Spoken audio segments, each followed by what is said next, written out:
L'apòstrof. A l'hora de parlar, sovint hi ha vocals àtones que no pronunciem. Porta els pantalons estripats.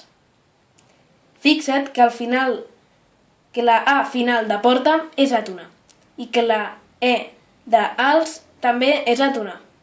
En aquests casos només es pronuncia una de les vocals.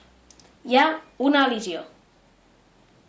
En la llengua escrita hi ha algunes d'aquestes elisions que es marquen ortogràficament per mitjà de l'apòstrof.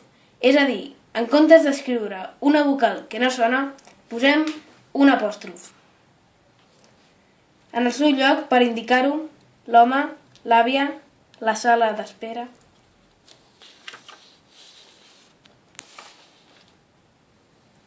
Casos en què cal posar l'apòstrof. En els articles el i la, davant de vocal. I si es tracta d'una xifra que pronunciada comença amb vocal, com l'1 de maig.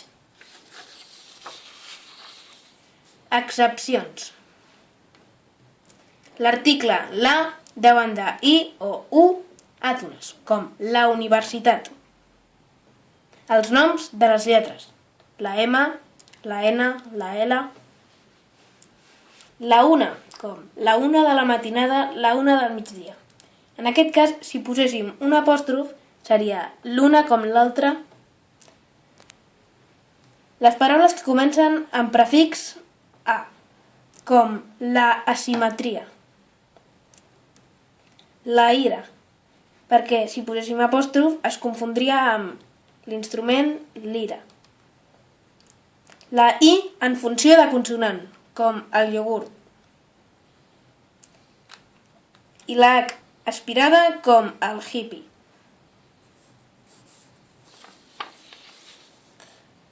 Aquí s'acaba el vídeo i fins a una altra.